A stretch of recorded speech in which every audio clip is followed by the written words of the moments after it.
bienvenue chez Brez Motorsport. Non pas une, mais deux CSL seront à l'honneur de cette nouvelle vidéo. Merci de nous rejoindre sur notre chaîne YouTube.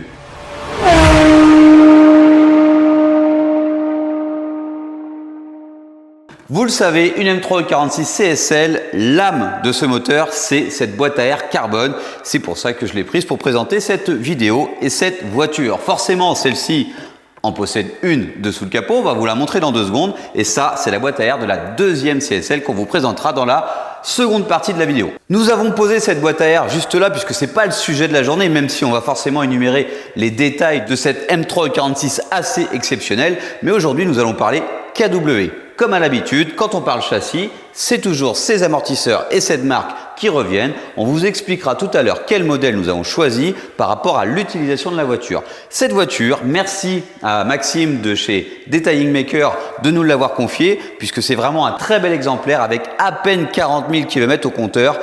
C'est vraiment une très belle voiture, la M346 CSL, je le répète, très petite diffusion. C'est ce qui en fait l'exclusivité. Passons maintenant aux détails qui ont fait cette voiture un mythe. On ne peut pas aborder la passion BMW M sans parler tout de suite du moteur et c'est ce qu'on va commencer par vous présenter. Juste ici, on ouvre le capot qui lui n'a rien de particulier. C'est une version standard de la M346. Tout de suite, vous retrouvez cette boîte à air carbone, la même qui est juste à côté de la voiture par terre. On peut aborder la M3 CSL, mais abordons déjà la M3E46 de manière générale. Vous retrouvez une voiture qui a commencé la production dans les années 2000 avec un moteur 6 cylindres 3,2 litres, un moteur qui chante, un vrai moteur BMW M qui prend énormément de tours et c'est ça qui fait le charme de la M3E46. Sur cette version, vous retrouverez une barre anti-rapprochement que vous retrouvez également sur les M3E46 normales à partir de 2002 pour les phases 2. Ensuite, vous allez rapidement vous rendre compte de cette boîte à air CSL qui est ici dont on a parlé tout à l'heure. Sous ce courreculasse, on va retrouver 2 arbres à cam spécifiques à la M3 CSL. Et il faut le savoir, cette M3 CSL n'existe qu'en boîte SMG. C'est la raison pour laquelle vous retrouvez ce petit bocal ici qui contient le liquide hydraulique permettant le passage des vitesses. Après avoir abordé la partie moteur de cette voiture, on peut aborder la partie pare-choc esthétique. Mais pourquoi commencer par le pare-choc? C'est parce qu'en fait, vous avez ce trou qui est spécifique juste du côté conducteur. Ce qui est marrant, c'est que c'est pas symétrique. Et pourquoi? En fait, ce trou vient alimenter cette boîte à air juste ici en carbone. C'est très spécifique, ça lui donne un look vraiment particulier. On pourrait penser que c'est pour les freins en fait, mais pas du tout. Ensuite, dessous, vous allez retrouver ce spoiler carbone qui a un appui aérodynamique important par rapport à un pare-choc d'origine. Ça, c'est complètement aéro. Et sur l'aéro, cette voiture va avoir le pare-choc et la malle arrière qu'on vous présentera tout à l'heure. Continuons sur les détails de cette voiture. CSL, c'est la différence par rapport à une autre M3E46 qui là aurait simplement écrit M3. CSL, c'est un modèle léger. Donc pour avoir une voiture plus légère, on a abordé le pare-choc qui est aérodynamique mais qui est aussi en carbone. Mais il faut aussi aborder le côté option de cette voiture puisque elle en est très peu équipée. Au moment de la commande, il faut savoir que le client avait quand même très peu d'options à cocher. Les feux au xénon, celle-ci en est équipée.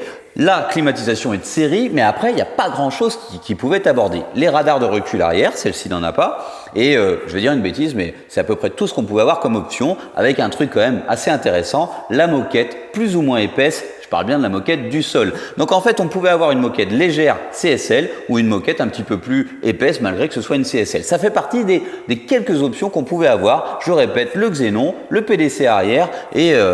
ma foi, je crois qu'on a quasiment fait le tour. On la voit beaucoup cette CSL en gris, mais on pouvait aussi la voir en noir, ce qui fait quand même très peu de teinte. Mais c'est ce qui fait aussi l'exclusivité puisque voilà, il y a un code couleur et une détermination chez BMW pour rendre cette voiture très particulière. Les jantes en font partie. Vous le voyez, c'est un design qui a été beaucoup repris sur des modèles en seconde marque puisque c'est vraiment quelque chose de réussi. Et ça aussi, c'est spécifique à la voiture. Cette CSL qui est un modèle quand même assez typé circuit, on pouvait l'avoir en Michelin Cub 2, c'est les pneus qui équipent actuellement la voiture, un semi-slick avec une monte particulière, un petit peu plus large devant et derrière par rapport à une M3 46 traditionnelle. Ça lui permettait d'avoir plus de train avant et plus de motricité à l'arrière. On va y revenir sur ces petites subtilités, puisque finalement, il y en a peu, et en même temps, c'est énormément de choses, puisqu'il y a le côté mécanique, le côté esthétique, aérodynamique, les options intérieures, l'intérieur est complètement dingue, mais il y a aussi des petites subtilités de software et en fait d'électronique. Je profite de passer devant ce kit KW pour vous montrer l'étiquette. C'est un kit V3, donc vous comprendrez pourquoi, ça dépend de l'utilisation qu'on veut avoir. Le toit de cette CSL fait partie des choses de carrosserie esthétique. Un toit carbone, c'est le meilleur endroit pour avoir un gain de poids intéressant, puisque plus le poids est élevé dans la voiture, plus le centre de gravité est mauvais. Donc ça fait partie des choses légères qui rendent la voiture plus intéressante en termes de conduite. J'en profite également, on va passer sur l'arrière, je reviens sur les freins de cette voiture, puisqu'à l'avant comme à l'arrière, on a une modification assez subtile en termes de disques, puisque le freinage n'est pas transcendant, hein, il ne faut pas rêver, ça reste une BMW. Actuellement, une BMW commence à avoir des freins qui freinent, c'est quand même assez fou, et ça a été assez critiqué chez BMW. Mais sur cette CSL, on a des disques spécifiques avec une chape d'étrier un tout petit peu différente, ce qui permet de pouvoir utiliser les freins d'origine de la M3 46 sur ce disque un tout petit peu plus grand. Voilà pour ce qui est du freinage, c'est tout ce qu'avait décidé BMW de faire sur cette partie qui pêche un peu. Les subtilités, en voilà une très intéressante. Juste ici, vous avez une aile qui est typique d'une M3 46, rien de différent, mais il faut savoir, comme je vous l'ai dit tout à l'heure, que les roues sont un petit peu plus larges et BMW a décidé peut-être de se la jouer safe, puisqu'on s'en rend compte au NURB, parfois les roues viennent frotter dans les ailes. Ici, c'est pas le cas, puisqu'en fait, à l'intérieur de l'aile, le rebord n'est pas existant. Sur toutes les autres BMW, vous avez un rebord qui vient rigidifier l'aile en cas d'appui ou de choc. Ici, c'est lisse, il n'y a rien du tout. Ça, c'est vraiment quelque chose qu'il faut savoir, puisque sur les autres M3, eh ben, c'est pas le cas. Et si jamais vous décidez de faire une fausse CSL, eh ben là, vous pourrez vérifier. Nous reviendrons sur la partie châssis de cette CSL quand elle sera levée sur le pont, mais nous sommes à l'arrière. Ça, c'est un peu le côté mythique de la CSL et cette malle qui a une forme vraiment très prononcée, qui a été vraiment très largement diffusée sur des M3 46 normales, puisque ça lui fait vraiment un look d'enfer, ça lui fait un arrière plus proéminent, ça apporte de l'appui aérodynamique et c'est très esthétique. Il faut savoir que cette malle est en fibre de verre, donc légère. BMW a décidé, dans son côté un petit peu light de la voiture, de supprimer l'ouverture de coffre. Cette absence de poignée est quand même assez subtile puisqu'on peut l'ouvrir avec la clé et c'est à peu près le seul moyen qu'on a puisque vous n'avez pas de poignée. Donc en fibre de verre, je le répète, avec le logo M3 avec juste à côté les 3 petites lettres CSL. La malle est plus légère, ça se ressent tout de suite, mais à l'intérieur, on retrouve quand même une voiture avec une moquette, hein, et un petit côté light, mais gentil. La voiture reste quand même assez civilisée. En deuxième partie, puisque vous le voyez, comme la M3 46 phase 2 avait une barre anti-rapprochement, cette CSL annonçait un petit peu la couleur sur les nouveautés. On a des feux à LED, ce que nous n'avons pas sur une phase 1. Si on descend un petit peu plus bas vers l'échappement, puisqu'il faut savoir que ces choses sont spécifiques, hein, on va la mettre sur le pont et vous allez le voir, partout, on a des petites pièces qui sont badgées, comme le logo ici, CSL. Le silencieux en fait partie. Il a une sonorité différente, il est un petit peu plus léger, et si on doit parler de la partie esthétique, il est orné de ce petit diffuseur qui, comme la malle a été très vendu en copie et en seconde monte, avec du carbone, vraiment du plus bel effet. Continuons la visite guidée de cette M346 CSL. Vous allez le voir, c'est juste fabuleux. L'intérieur est bien différent d'une M3 normale. Quand je vous parlais tout à l'heure de l'aile et de ce qui fait la différence entre une vraie et une fausse CSL, l'intérieur en fait partie. Ça représente énormément de pièces, les 2 sièges baquets, les panneaux de porte, le volant, mais pas mal de choses aussi comme ce seuil de porte. Il faut savoir que toutes ces pièces sont vendues une fortune par BMW. La malle arrière, par exemple, aujourd'hui, est à quasiment 2500 €. Ça a augmenté, mais d'une force monumentale. C'était pas le cas avant, mais il y a aussi des pièces qui sont introuvables. Il y a aussi d'autres solutions chez des gens qui fabriquent de belles pièces que nous vendons, comme ces panneaux de porte, comme la boîte à air, qui sont aussi de très bonne qualité et qui ne sont pas des pièces originales. Donc il n'y a pas de frein à acheter de la belle pièce chez Bresse Motorsport. Continuons cette présentation de CSL. Le panneau de porte avec une poignée spécifique. On ressent bien le côté léger, on a supprimé une partie, c'est peu de poids de gagné, mais c'est vraiment très sympa. Vous le voyez, on n'a pas l'option audio Harman Kardon, c'était pas une option possible. Vous le voyez, on n'a même pas les feux automatiques qu'aurait n'importe quel autre BMW assez facilement, puisque bon, on est quand même dans une voiture des années 2000. Le volant, pas de volant multifonction, on a juste ce bouton M-Track, on reviendra dessus tout à l'heure. Les palettes au volant et après cette M3 E46 finalement assez basique qui ressemble à tout autre BMW M3. Ces sièges Recaro très spécifiques qu'on peut forcément avancer et reculer, mais qu'on ne peut pas régler en profondeur. Le siège bascule pour accéder aux places arrière, c'est quand même la moindre des choses, mais il faut savoir que ces sièges n'existent que dans la CSL. Une chose très rigolote, c'est que vous le voyez sur une M3 normalement, nous avons une poignée et sur cette poignée un bouton qui permet le réglage des rétroviseurs. Ce qui nous amène à la console centrale, en carbone également, et ce bouton a été déporté. Et vous allez voir, on va en parler de ce bouton, parce que sur la deuxième CSL que nous allons vous présenter, ce bouton il a une importance. Pourquoi? Vous allez le savoir. Pour les petits détails en Alcantara, les sièges, le volant, mais également le levier de frein à main. La console centrale en carbone, je vous en parlais, c'est quelque chose de très simplifié, pas d'accoudoir, très peu de rangement, un bouton de warning et de réglage des rétroviseurs. Comme je vous le disais tout à l'heure, le pommeau de la boîte SMG, puisque la boîte SMG, je vous l'ai dit, c'est un impératif sur cette voiture. On n'avait pas le choix de la prendre autrement. Et elle a une petite spécificité, c'est cette petite partie en Alcantara tout autour de ce pommeau. Si on doit continuer sur les options qu'elle n'a pas, puisque le but c'est d'être légère, et le rétroviseur monochrome en fait avec cette option de teinte quand vous êtes suivi par quelqu'un d'autre, elle l'a pas non plus.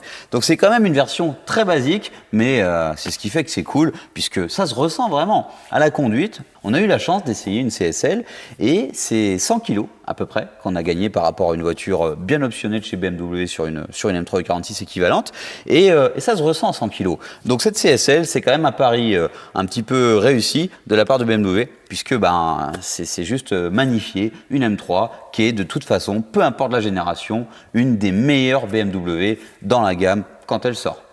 Ce siège bascule et vous le savez, si vous êtes amateur de BMW et que vous avez déjà réalisé un projet Club Sport, c'est toute la complexité du truc, c'est de pouvoir accéder aux parties arrière et d'avoir des sièges qui basculent. Et ici, BMW l'a fait, mais il faut quand même pas être trop gros.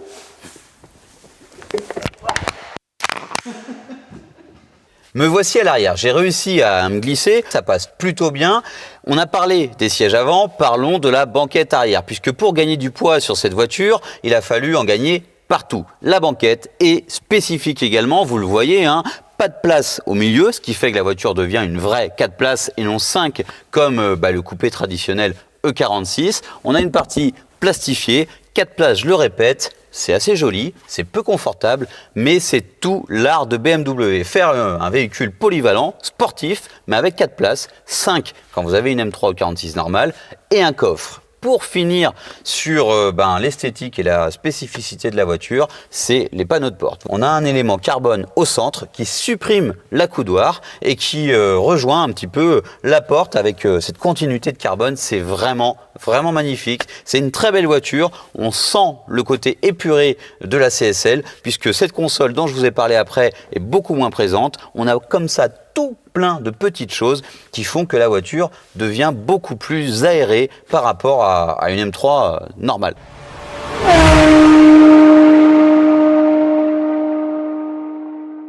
Cette CSL étant maintenant globalement présentée, passons sur ce pourquoi elle est arrivée chez nous.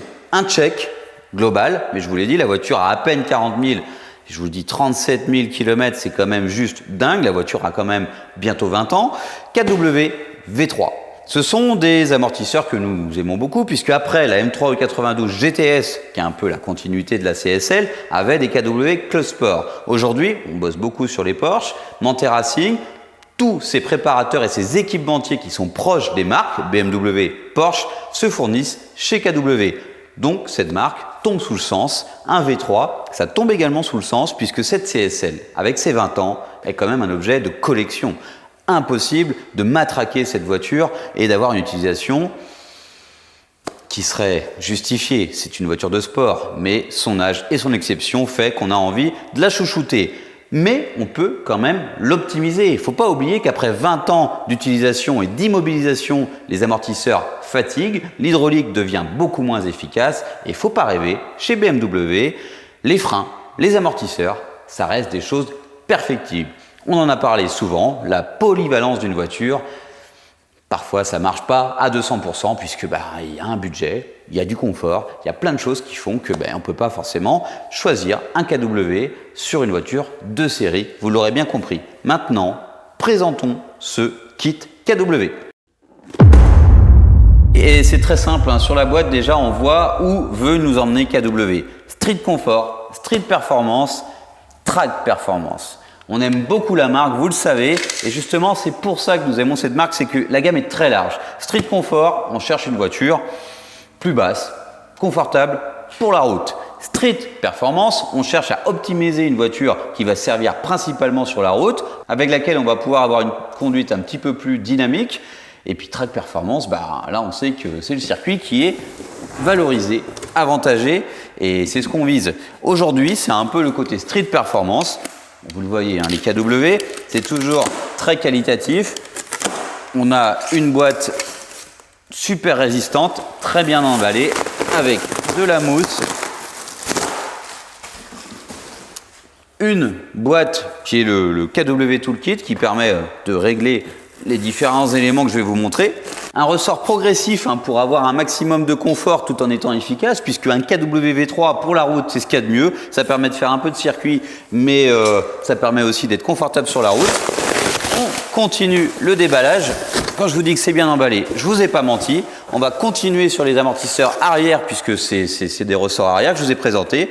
Une cartouche qui est fixe sur le corps d'amortisseur, avec juste en bas un réglage de compression et en haut un réglage de détente. Ce qui est bien sur ce réglage, c'est que tout est accessible sur la voiture sans rien démonter. Il suffit de lever la voiture. Si on veut vraiment un bon accès, on enlève la roue et on tourne cette molette pour avoir plus ou moins de compression ou de détente. Compression juste en bas, détente juste en haut. Après les amortisseurs arrière, forcément, on va parler des amortisseurs avant avec un ressort progressif comme à l'arrière. Si vous suivez nos vidéos, vous savez ce qu'est un ressort progressif. C'est un ressort qui a une forme un petit peu comme ça, conique, ce qui permet d'absorber les chocs de manière progressive. Vous l'avez sûrement vu sur un kit Club Sport ou compétition, le ressort est rond.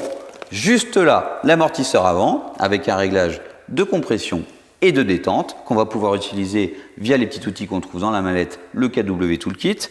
On retrouve la cartouche intégrée au corps d'amortisseur et cette bague filetée qui permet le réglage de hauteur. J'ai omis de vous parler de la hauteur de caisse concernant l'arrière puisque c'est cette bague qui vient être pluguée sous le ressort qui va gérer la hauteur avec un filetage tout comme à l'avant. On vous a mis comme ça un petit peu en évidence l'ensemble du kit. N'oubliez pas que tous ces éléments de châssis ou autres peuvent être disponibles sur notre boutique en ligne. N'hésitez pas à nous envoyer un mail si ce n'est pas le cas, mais nous sommes là pour vous guider dans les conseils d'achat. Même à distance, on peut vous aider à réaliser votre projet CSL ou pas.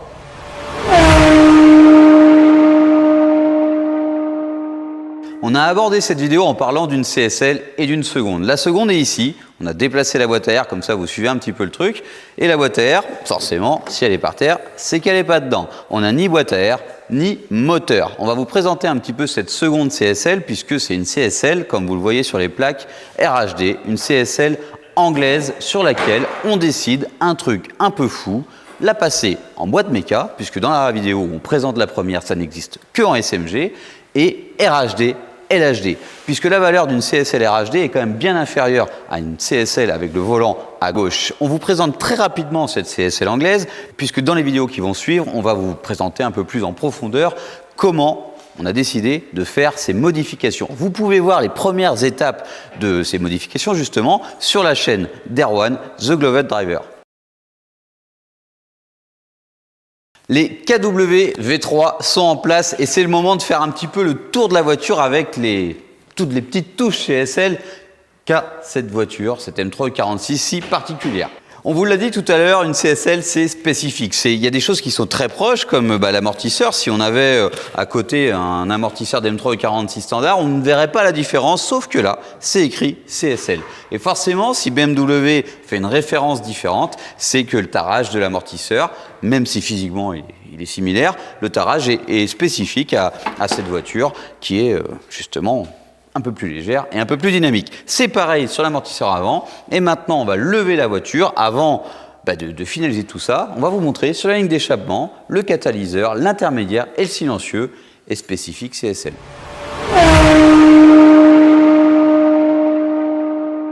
Nous sommes sur la partie avant, les catalyseurs. Et juste là, vous avez une inscription CSL. Les catalyseurs peuvent être plus ou moins permissifs. On a des catalyseurs avec un certain nombre de cellules. Et là, on sait qu'on a un petit peu comme un catalyseur sport. Si on va sur le reste de la ligne d'échappement, on a un doute, mais il n'y a pas de doute en fait, puisque c'est effectivement marqué CSL sur cette partie. Vous allez voir les logos.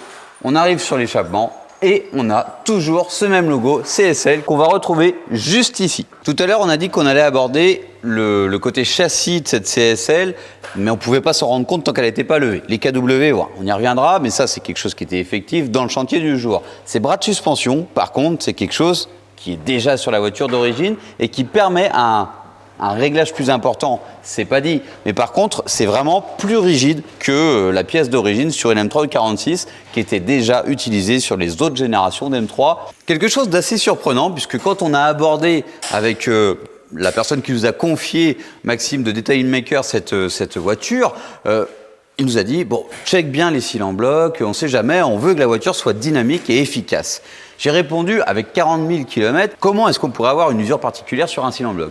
Et là, en constatant effectivement une fissure, une craquelure sur ce cylindre bloc, eh ben on va passer sur des cylindres blocs Powerflex, ce qui va permettre de rendre la voiture plus efficace, un petit peu plus rigide. C'est du Powerflex street, on n'est pas parti dans quelque chose d'extrême, mais effectivement, malgré l'idée que j'avais de cette voiture qui a très peu roulé, on a besoin de changer ces cylindres blocs. Alors, ce cylindre bloc que je vous ai montré juste ici, en fait, on va le situer là. Et on se rend compte que là, je l'ai démonté, c'est quand même plus visuel. Et c'est bien craquelé quand même. Le cylindre bloc est en place. Alors, vous voyez, c'est un petit peu de mécanique, on se permet d'avoir les mains sales. Donc maintenant, on va graisser cette partie, remettre la chape. Et en fait, pourquoi ce bras a autant d'importance et ce cylindre bloc en particulier? C'est parce qu'en fait, à l'arrière, sur une E46, c'est quasiment ça qui guide tout le train arrière, puisque ça fait partie des 3 bras qui tiennent la roue. Donc c'est beaucoup de travail sur un seul et même cylindre bloc. Il faut que ce soit en parfait état.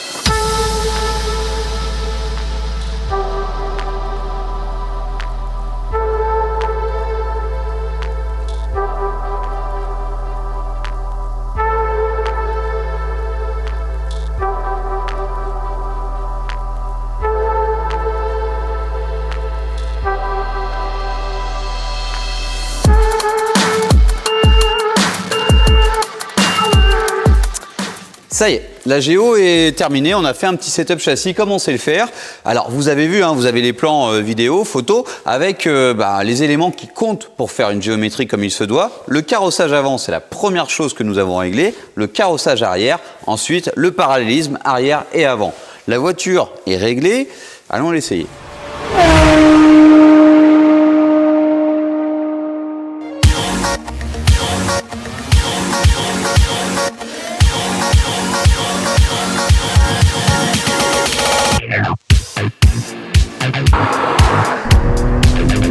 Bienvenue à bord de cette magnifique M3 E46 CSL. Bon, déjà, la M3 E46, c'est une des plus belles M3, je pense, avec ses ailes hyper larges devant, derrière, ce capot bombé, enfin bref. Et là, une CSL, on y ajoute le toit carbone, le pare-choc avec les splitters, le diffuseur. Ça rend vraiment bien. Cette voiture a juste une cote de dingue. La M3 E46 normale est déjà vraiment bien cotée. C'est une voiture qui a maintenant 20 ans et qui se donne pas. Là, on est dans la CSL. Le Graal, forcément, c'est ultime.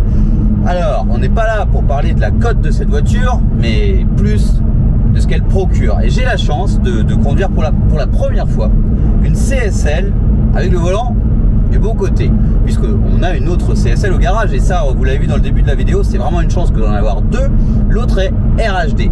Donc j'ai pu me rendre des sensations et de ce que laissait percevoir cette différence dans le fait que derrière ce M3, il y ait 3 lettres CSL qui changent finalement tout, puisqu'on sent tout de suite que la direction est plus dure, que les suspensions sont un petit peu plus fermes. C'est une M3 46, mais un tout petit peu différente, c'est subtil. Mais ce qu'on sent vraiment, en parlant du comportement de la voiture, c'est le poids. On a une centaine de kilos en moins, je vous le disais, et ça se ressent tout de suite quand on fait un track tool, quand on enlève la banquette arrière et qu'on commence à vider une voiture. On sait qu'à partir de 100 kilos, c'est vraiment efficace. C'est efficace en termes d'accélération, puisque là on se rend compte que les copains qui ont encore les 100 kg de banquette arrière et de moquette et de panneaux, et ben en fait ils se retrouvent assez facilement derrière. Mais on le retrouve aussi en termes de dynamisme, puisque la voiture est bien plus facile à conduire. Ça, c'est pour le comportement de la voiture, mais il faut savoir que là on a mis un petit peu les doigts dedans, et DKW V3 plus des cils en bloc tout neuf Powerflex au niveau des bras de suspension arrière qui sont vraiment indispensables, puisque ces bras de suspension, vous l'avez vu, tiennent tout le train arrière au niveau de la roue, hein. On a vraiment le berceau au milieu, et ces deux gros bras qui viennent guider la roue, ça a vraiment une influence énorme sur la tenue de route, le cap du volant. Même si c'est derrière que ça se passe, ça influence énormément le volant, et on doit être rigoureux sur ces deux points. Que nous soyons rigoureux sur les amortisseurs, ça paraît évident. Sur les scies en bloc, c'est pas toujours évident, puisqu'ils sont cachés à l'intérieur. Et moi-même, je vous le disais, avec 37 000 km au compteur, je pensais ne pas avoir à les remplacer. Maintenant, ils sont remplacés, on le sent tout de suite. Je suis du bon côté, donc c'est un petit peu plus facile de conduire, puisqu'on n'est pas habitué. J'ai jamais eu de pilotage et d'expérience de conduite avec une voiture RHD assez longue pour pouvoir me sentir vraiment à l'aise. À l'époque où les M3 46 CSL étaient plus courantes en France, hein, et qu'on avait l'occasion de les observer, on voyait pas vraiment la différence avec une M3 46 qui était déjà un petit peu modifiée, puisque vous le savez, chez Brose Motorsport depuis toujours, et même avant, on modifiait les M3. Et c'est justement aujourd'hui où je me rends compte que cette CSL complètement stock, un petit peu comme la GTS, si vous n'avez pas vu la vidéo concernant la M4 GTS, n'hésitez pas à aller la voir. C'est impressionnant comme en fait on se retrouve avec le travail un petit peu mâché par BMW, et c'est vraiment bien fait. Et ce qui est intéressant, c'est que y a pas grand chose à faire comme sur la GTS, mais la GTS elle avait déjà des KW, donc en fait de ce côté là on n'a pas eu de travail ni d'optimisation. Mais ici c'est vraiment intéressant, puisque la E46 c'est plus vieux, les combis difficultés n'étaient pas forcément aussi répandus, et c'était aussi un choix de BMW de faire un truc peut-être plus soft. En tout cas, ça va très bien. Vous allez vous en rendre compte, on a parlé châssis, mais il y a un truc qui change tout, c'est le soft de la boîte et ce moteur. Alors la boîte de vitesse, puisqu'on en parlait il y a une seconde, elle donne vraiment une secousse. La voiture là étant peu kilométrée, on n'a pas de jeu dans les transmissions, et ça permet un passage des rapports assez sans gros coups dans la transmission, parce que vraiment une SMG, quand ça commence à vieillir, ça tape très fort. Il y a un petit peu de jeu qui se fait dans le pont, un petit peu de jeu dans l'arbre de transmission, et on se retrouve à chaque passage de rapport avec un gros à-coup, et voilà, forcément ça pousse un petit peu, ça saccade, et ça c'est plutôt sympa d'avoir une secousse dans l'accélération. Mais par contre, quand on sent la transmission qui tape, c'est assez désagréable, et c'est ce qui entraîne, même si sur une boîte méca on a aussi ce problème, hein, c'est un problème connu des E46, ça entraîne vraiment de manière prématurée le déchirement des ancrages de berceau arrière sur les E46. Alors ici c'est pas le cas, hein, la voiture est comme neuve, je le répète, elle est facile à rouler, et avec les KW vous allez le voir, c'est très dynamique. La boîte de vitesse, on lève le pied à chaque rapport pour éviter un petit peu d'avoir cet à-coup, mais elle peut être critiquée sur ce point, mais c'est assez rapide, et il faut savoir qu'à l'époque c'était vraiment quelque chose de cool. BMW a tenté une boîte mécanique robotisée, puisque c'est le cas, hein, on a un robot sous en fait la console, enfin du côté boîte, hein, mais sous l'arbre de transmission, sous le tunnel de transmission, un robot hydraulique qui vient piloter et passer les vitesses à votre place. Donc forcément c'est pas ultra rapide, mais c'était bien joué.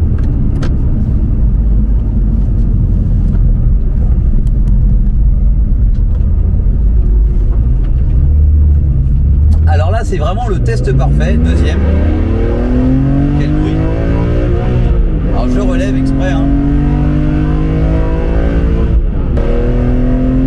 On sent qu'elle est légère.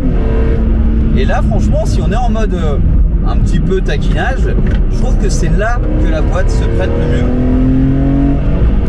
Parce que finalement, ce qu'elle fait mal, il faut tout le temps l'adapter. En fait, vous le voyez ici, on a des petits boutons qui permettent en fait de mettre un certain level d'agressivité dans la boîte de vitesse. Et il faut choisir le level adapté. Là où une boîte plus moderne s'adapterait quand même beaucoup plus facilement. Là ici, il faut vraiment la mettre en automatique et je trouve, de mon point de vue, enlever les modes les plus agressifs pour avoir un passage de vitesse assez coulé. Par contre, dès qu'on taquine, on peut vraiment mettre les modes plus violents. Et là, on s'adapte un petit peu. On sait qu'on est là pour taquiner. Et elle fait très bien le talon pointe. C'est plutôt cool. Je vous laisse profiter. Et là, si je relève le pied entre les rapports, il n'y a aucun à-coup. Donc finalement, c'est pas si mal. Faut pas oublier qu'on est en 2003. On a parlé du châssis, on a parlé également de la boîte de vitesse. Parlons de ce moteur. Là, nous sommes sur la phase de 3000 tours. Et la boîte à air carbone, vous le savez, entre 2 et 3000 tours, le carbone résonne. C'est vraiment quelque chose d'agréable, je trouve, à l'oreille. Et passé 4000 tours, c'est le moteur. Et ça fait vraiment le bruit CSL qu'on aime tant. Deuxième,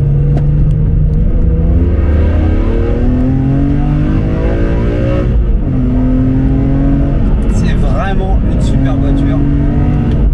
Et alors là, avec les KW, c'est génial. C'est vraiment une voiture. On aimerait bien en avoir une chez Brest Motorsport pour le côté exclusif. C'est vraiment quelque chose de symbolique. Une M346 CSL et ça peut que faire rêver quand on est passionné de BMW et notamment de la BMW Motorsport, de la BMW M.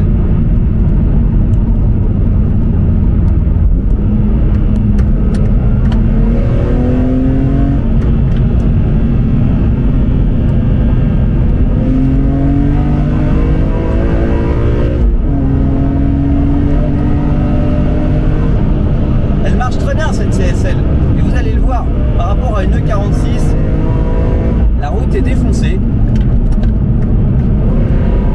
Vous allez le voir, la route est assez déformée et on n'a aucun comportement négatif.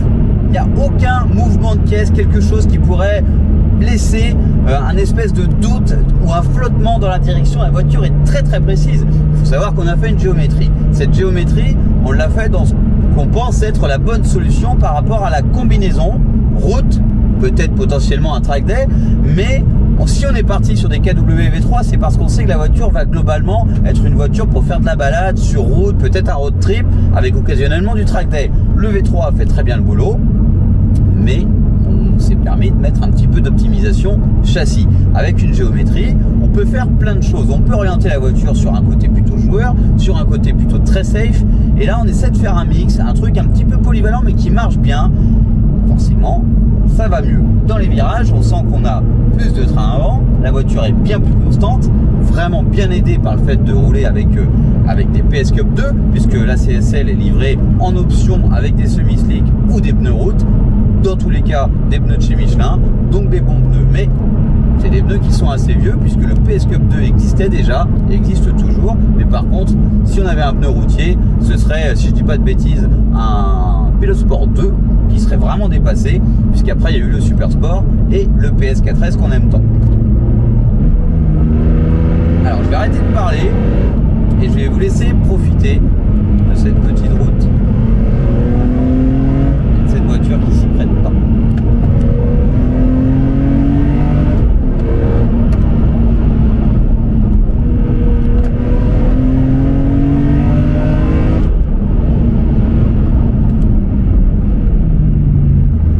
Quelque chose par contre sur lequel on doit insister, c'est le freinage. Tout comme les amortisseurs, c'est vraiment la partie très perfectible de n'importe quel BMW.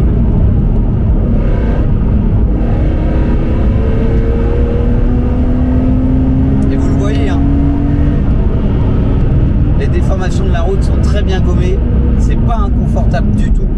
La voiture prend les virages, mais vraiment de manière efficace et on sent qu'il y a très peu de poids par rapport à une version normale. C'est beaucoup mieux. Un point sur lequel est important de parler, c'est le M-Track. Puisqu'on a parlé des logiciels et des softs qui sont propres à la CSL, et le M-Track, lui, est plus permissif. Le M-Track, c'est un traction control, c'est de l'ESP, c'est ce qui permet, c'est un garde-fou. Alors, on a 3 boutons ici. Le mode sport, qui permet d'être un petit peu plus réactif au toucher de pédale. À côté, on s'en fiche, c'est la pression des pneus, le contrôle de pression des pneus. Par contre, juste à côté, il y a DSC.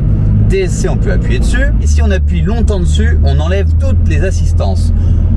On va garder un garde-fou. Ici, on a ce bouton M-Track qui est juste ici, qui nous permet d'avoir juste ce qu'il faut d'assistance pour rouler sur la route. C'est très bien, on va pas chercher à faire du drift, ni aller chercher les limites. Mais par contre, on n'est pas dérangé par ce rappel intempestif qu'on pourrait avoir si la voiture était équipée d'un DSC traditionnel, qu'on serait tout de suite obligé d'enlever pour essayer de taquiner. C'est le gros problème de la M346, c'est que si on veut rouler un petit peu vite, il faut l'enlever. Sinon, on n'en profite pas. Et la voiture freine à notre place de manière récurrente à chaque virage, à chaque prise de roulis un petit peu importante. Ça fait chauffer les freins, ça dégrade la voiture très très rapidement. 5000 tours.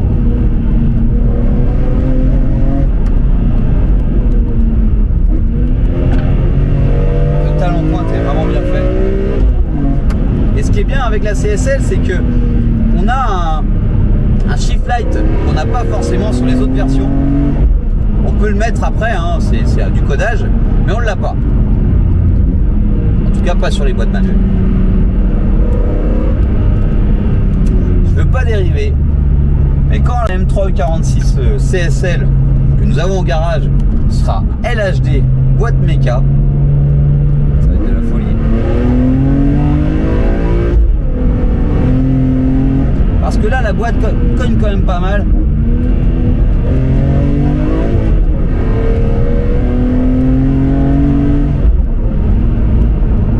Vous allez le voir, un enchaînement de virages comme ça.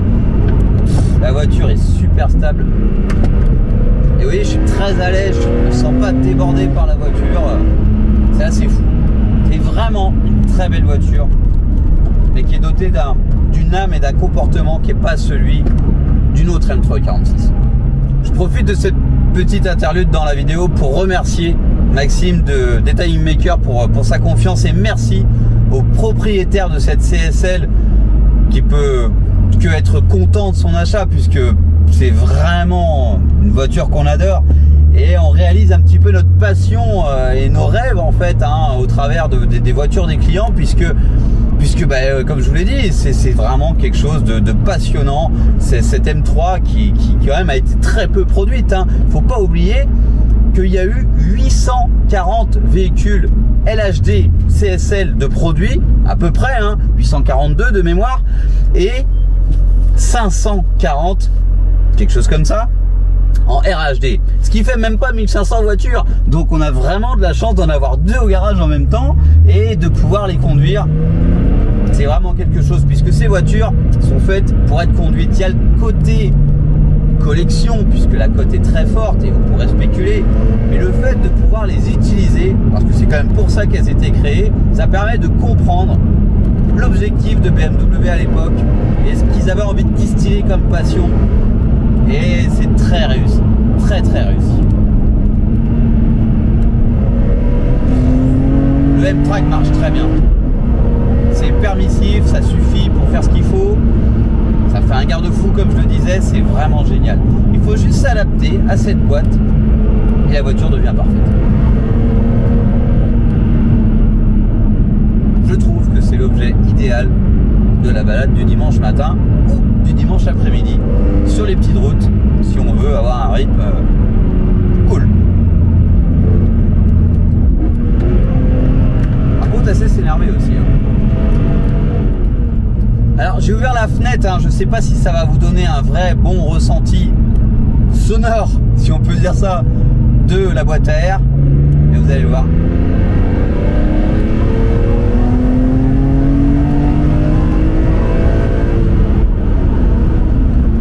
Je trouve ça totalement magique.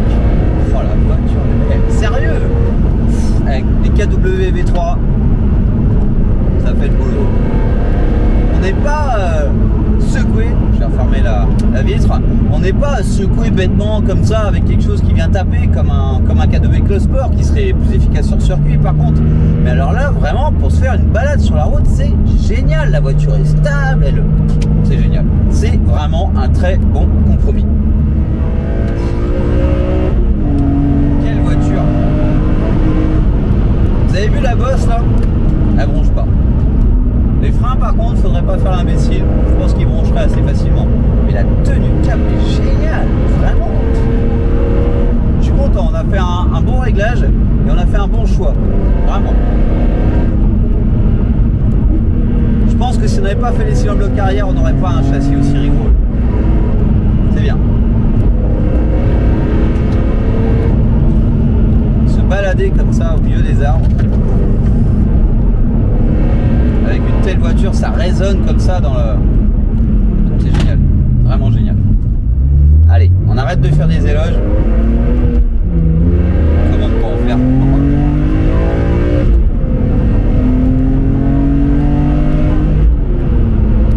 Faut juste bien penser à relever le pied, c'est super important. Alors vraiment, ce qui est important aussi, hein, c'est de changer les amortisseurs de sa BM. C'est fou. La voiture n'a plus rien à voir. Je l'ai pas essayé avant, mais j'en ai essayé quand même un paquet. Et donc une CSL, hein, puisqu'on vous disait tout à l'heure, la RHD. D'origine, les amortisseurs travaillent très mal. Il ne faut pas oublier que l'hydraulique, même si on a peu de kilomètres, ça baigne dans l'huile, ça cuit les joints. Et l'amortisseur, lui, il ne fonctionne plus. Et le KW, avec cette technologie, il ne faut pas oublier qu'ils ne font que ça, des amortisseurs, ils font ça très bien.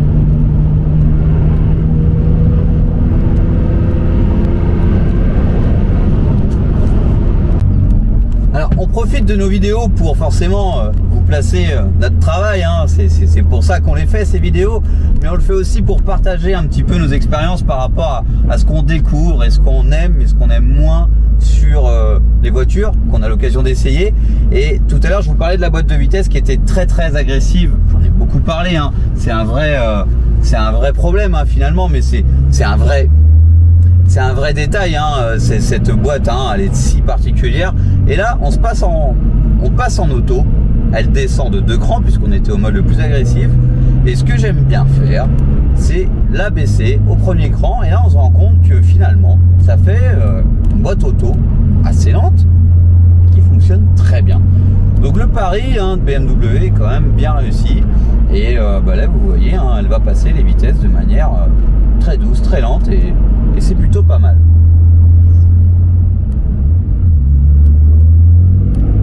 Nous voici de retour au garage et on a une petite surprise pour conclure cette vidéo, c'est un passage au banc. Et vraiment, c'est mythique une CSL, hein. Il se dit que ça sort plutôt 340 chevaux et pas 360, puisque la M346 standard ne sort pas 340 chevaux mais plutôt 320-330. Donc la réponse sur notre banc.